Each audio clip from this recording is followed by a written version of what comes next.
So, good morning, ano. So, nakita ko rin yung sakit ng aking motor, ano. So, ito pala naging cause ng ingay niya, itong rayos na ito. Yan, tinalian ko ng alambre, ano. Yan, mapapansin eh.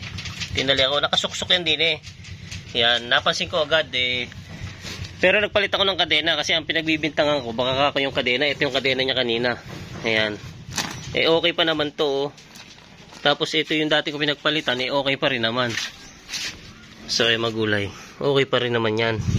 Eh, ang pinagbintangan ko kadena, ang una kahapon, itong bearing dito, buong buo, tinanggal ko. Hindi naman pala siya yung maingay, ano, okay na okay. So, ngayon ko lang na-discover,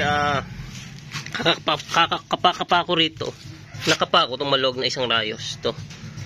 So, ito pala yung maingay na nakasuksok dito sa kanyang, ito, sa kanyang thread dito. Wala na siyang bali na sa loob, nakasuksok na lang. So yung pala yung nag-iingay sa kanya. Hindi ako mapakali kasi ang ingay eh. Yan. So napag-isip-isip ko rin,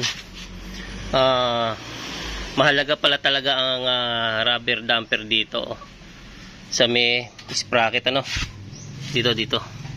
Eh kasi pinalitan ko to ng bushing na bakal, ano, hindi yung goma, ano. Talagang napag-isip-isip ko, nakakasira talaga.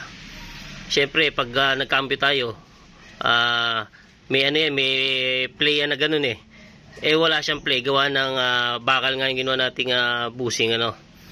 So ang nadadamage talaga ito, rayos.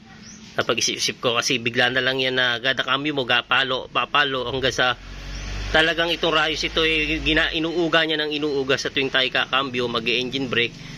Itong rayos ang naapektuhan. Kaya naman nakita ko ay may putok na. Bagong-bago pa lang yan, mga gulay yan. Madumi lang at bagong ulan. Kaya naman, ayan. Tingin ko tama yung hinala ko. Talagang pag hindi sa may makina ang sa transmission na madadamage, mahalaga talaga ang rubber damper dito na sa sprocket. Ito kasi bakal, wala na tong play na gano'n, wala na, antimano, pagkambyo mo wala na siyang ikikilos kundi itong rayos talaga ang mapipiga niya. Ayan, tuloy, meron siyang putok. Ano, may crack. Tapos may bali. Ayan. So, ngayon, kung kayo ay makaka-experience mga gulay ng akala nyo may nalagitik na tek. Pagka umiikot yung gulong, papagbibintangan nyo o kadena o kaya bearing. So, wala naman pala doon.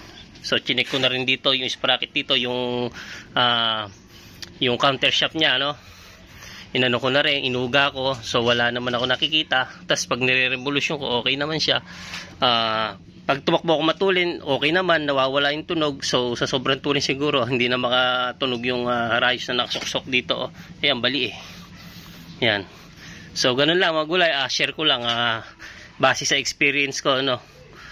Tama yung napapanood natin na pagka pinalitan natin ng bushing dito yan hindi yung rubber ay talaga magkakatipres siya yung alinman sa yung hindi do sa may transmission o kaya ito nga sa akin rayos ang nasisira, ano, kasi wala siyang play na gano'n. Kasi sa rubber damper tuwing magkakambyo ka may play siyang ganyan, no. Pag nagyapak ka ng kambyo hahatak yung kadena, may laro yan. Ito walang laro, antimano kasi yan, pagyapak mo stop ball siya. So napupersa talaga yung mga rayos, no.